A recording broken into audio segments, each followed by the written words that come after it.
Sir, अभी अभी खबर मिली है कि टाइगर लौट आया है। यह सुनते उस आदमी का हाथ रुक गया। उसने लड़की के गाल पर से हाथ हटाया और हाँ में सिर हिलाते हुए सिगार पीने लगा। आप कहते हैं तो? सेक्रेटरी आगे कुछ कहता, उससे पहले उस आदमी ने कहा, अभी नहीं, अभी अभी तो आया है, थोड़ा उछल कूद करने दो, पर हाँ, इस बार उसे पिंजरे में डालने की गलती नहीं करनी है। सेक्रेटरी ने हाँ में सिर हिलाया और वहां से निकल गया। Who is Tiger? बगल में खड़ी उस लड़की ने पूछा। तुमने इन साहब का चेक किससे पूछकर फाड़ा?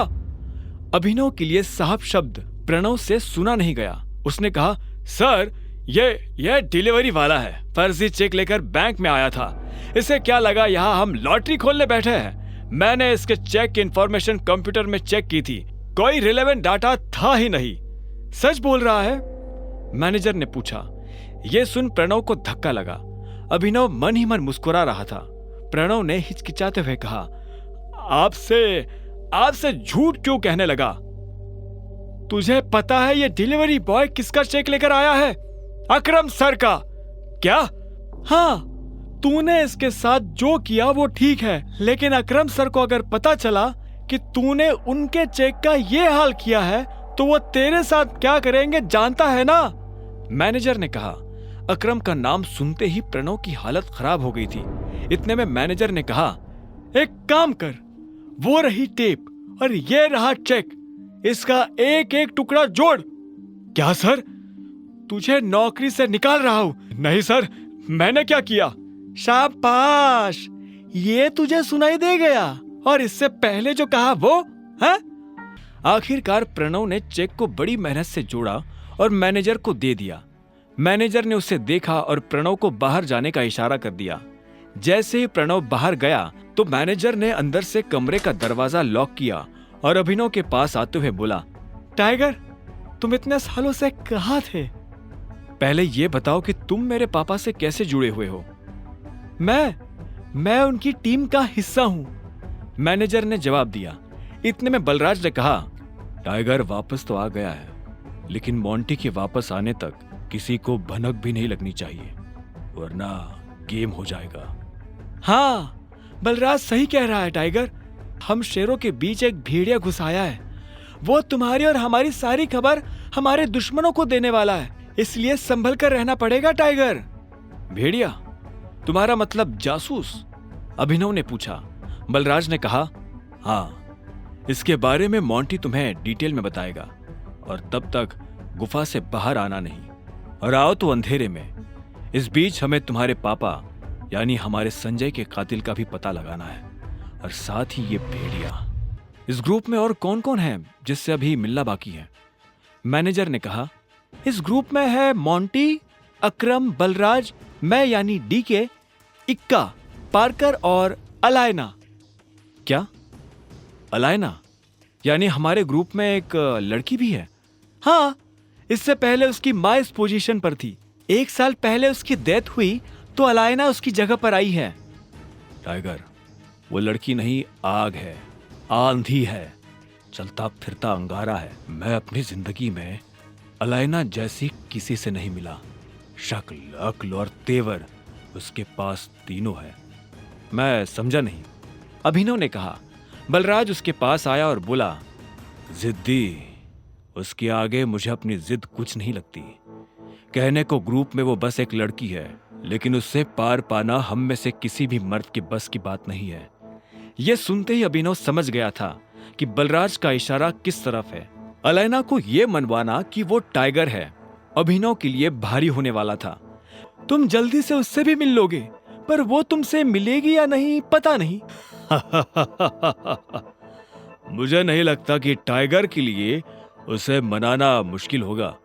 मैंने जैसा सोचा था यह आदमी वैसा है नहीं। बलराज की यह बात सुन डीके के कान खड़े हो गए। उसने बलराज को देखा और बोला, टाइगर ने तुम्हें रिंग में पटका क्या? यह सुनते ही बलराज जोर से हंसा और उसने हाँ में सिर हिला दिया।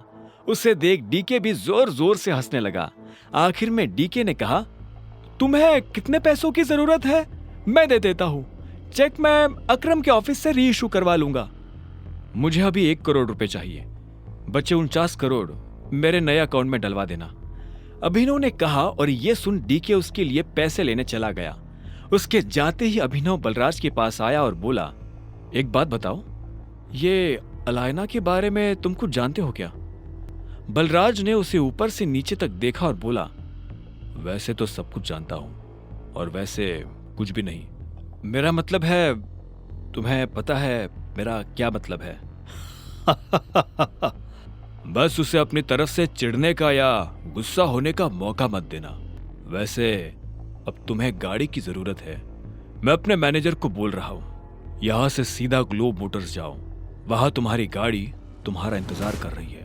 अभी पैसे मैं भर रहा हूं, बाद में जब तुम गद्दी संभालोगे तो मुझे डबल दे देना। यह सुनते ही अभिनव जोर जोर से हंसने लगा। उसने बैंक से पैसे लिए बाहर आया और एक टैक्सी बुक करके सीधा ग्लोब मोटर्स के लिए निकल पड़ा। जल्दबाजी में वो बलराज से यह पूछना ही भूल गया था कि बलराज ने उसके लिए कौन सी गाड़ी बुक की थी। जैसे ही वो अंदर गया तो उसने देखा कि शोरूम का मैनेजर दरवाजे पर खड़ा होकर किसी का इंतजार कर रहा था। उसने अभिनव को देखते ही पूछा, अभिनव गढ़वाल? मैं ही हूं, अभिनव गढ़वाल। यह सुनते ही वहां रिसेप्शन पर खड़ी दोनों लड़कियों के होश उड़ गए, लेकिन मैनेजर को अभिनव को देख कोई झटका नहीं लगा। बलराज ने उसे पहले ही बता दिया था कि अभिनव दिखने में कैसा था। चलिए मेरे साथ, मैनेजर ने कहा और आगे बढ़ने लगा। कुछ देर के बाद अभिनव एक गैरेज में आ गया था। बाहर ढेर सारी गाड़ियां खड़ी हुई थी। मैनेजर उसे उसकी गाड़ी के पास लेकर आया। वो एक बहुत ही महंगी सी गाड़ी थी, लेकिन ऊपर से उसे देखने में ऐसा लग रहा था जैसे वो कबाड़ हो। बलराज ने जानबूझकर उसे पुराना करवाया था ताकि कोई भी अभिनव पर उसकी गाड़ी की वजह से शक न करे। पर जब अभिनव ने गाड़ी के अंदर देखा तो उसे बहुत अच्छा महसूस हुआ। मैनेजर ने कहा, मैं गाड़ी के पेपर्स रेडी करवाता हूं, आप तब तक गाड़ी देख लीजिए। मैनेजर वहां से निकला और अभिनव ड्राइविंग सीट पर बैठने के लिए बढ़ने लगा, पर इससे पहले कि वो बैठ पाता उसे पीछे से एक आवाज आई, हेलो। यह आवाज एक लड़की की थी। अभिनव को लगा कि जरूर ये वही रिसेप्शन वाली लड़कियों में से कोई एक होगी, लेकिन जब वो पलटा तो हैरान हो गया। वो लड़की और कोई नहीं बल्कि चाहत थी। अभिनव ने चाहत को अनन्या के साथ अकरम की पार्टी में देखा था। चाहत और अनन्या दोस्त थी। ये सब क्या हो रहा है अभिनव? ये गाड़ी तुम खरीद रहे हो?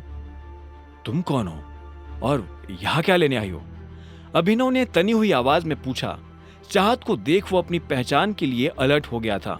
चाहत उसके सवाल पर मुस्कुराई और मीठी सी आवाज में बोली, मैं चाहत हूं, तुम्हारी बीवी की दोस्त, और यह सवाल तो मुझे तुमसे करना चाहिए। तुम यहाँ गाड़ी खरीदने कैसे आ सकते हो? अनन्या ने तो मुझे बताया था कि तुम गरीब हो। हाँ, मैं गरीब ही हूँ। ये गाड़ी तो मैं अपने बॉस के लिए लेने आया हूँ। चाहत ने उसे कुछ पल के लिए देखा और बोली, पक्का? झूठ तो नहीं बोल रहे हो? मैं तुमसे झूठ क्यों बोलूंगा? पता नहीं, एक काम करती हूँ, मैं अनन्या को भी यहाँ बुला लेती हूँ, दूसरे की सही, पर जब वो तुम्हें गाड़ी में देखेगी तो खुश हो जाएगी। नहीं, उसे बुलाने की क्या जरूरत है? क्यों बेकार में उसे परेशान करती हो तुम बताओ ना, मैं तुम्हारे लिए क्या कर सकता हूँ? यह सुनते ही चाहत के चेहरे पर मुस्कान आ गई। उसने कहा, मुझे चाहिए ट्रीट। क्या तुम मुझे ट्रीट पर लेकर नहीं चलोगे? देखो, मैं तुम्हारी बीवी की दोस्त हूं और मुझे नहीं लगता कि तुम्हें मुझे मना करना चाहिए। इससे पहले कि अभिनव उसकी बात का कोई जवाब दे पाता, चाहत ने गाड़ी का दरवाजा खोला और वो पैसेंजर सीट पर जाकर बैठ गई। ठीक इसी वक्त मैनेजर डॉक्यूमेंट्स लेकर आया और उसने डॉक्यूमेंट्स अभिनव को दे दिए। अभिनव भी ड्राइविंग सीट पर बैठ गया। उसे पता था कि चाहत खुद एक रईस परिवार से आती थी, ऐसे में वो उसे अकरम के एक होटल में ले जाने वाला था। चाहत पूरे रास्ते रह रहकर अभिनव को देख रही थी। अभिनव को समझ नहीं आ रहा था कि वो उससे चाहती क्या है। जैसे ही अभिनव की गाड़ी अकरम के होटल के नीचे पार्क हुई तो अभिनव का फोन बज उठा। उसने देखा अकरम का फोन था। हेलो, क्या हुआ टाइगर, सब ठीक? मैंने देखा तुम्हारी गाड़ी मेरे ऑफिस के नीचे आई है। उधर से अकरम ने पूछा। हाँ, वो मैं होटल में किसी के साथ लंच के लिए आया था। हाँ, वो तो मैं देख ही रहा हूँ। जरा ऊपर आओ, मैं तुम्हें अपना वीआईपी कार्ड दे देता हूँ, ताकि तुम दोनों को वीआईपी ट्रीटमेंट मिले। अकरम ने मुस्कुराते हुए कहा। अभिनव ने फोन रखा और पलटा तो पाया कि चाहत उसके पीछे खड़ी थी। चले? हाँ, नहीं, तुम 1 मिनट यही रुको, मुझे थोड़ा काम है, मैं वो निपटा कर आता हूं, अभिनव ने कहा। और इससे पहले कि चाहत कुछ कहती, अभिनव वहां से निकल गया। चाहत उसे जाते हुए देख रही थी। वो अच्छी तरह से जानती थी कि ये अकरम का ऑफिस है, लेकिन अभिनव वहां क्या करने जा रहा था और उसे किसने फोन कर ऊपर बुलाया था। चाहत को अभिनव पर शक हो रहा था। अब आगे क्या होने वाला था? आगे की कहानी जानने के लिए देखें अगला एपिसोड सिर्फ पॉकेट एफएम के यूट्यूब चैनल पर, और द रिटर्न ऑफ टाइगर के सारे एपिसोड्स को सुनने के लिए डिस्क्रिप्शन में दी लिंक से डाउनलोड करें पॉकेट एफएम ऐप।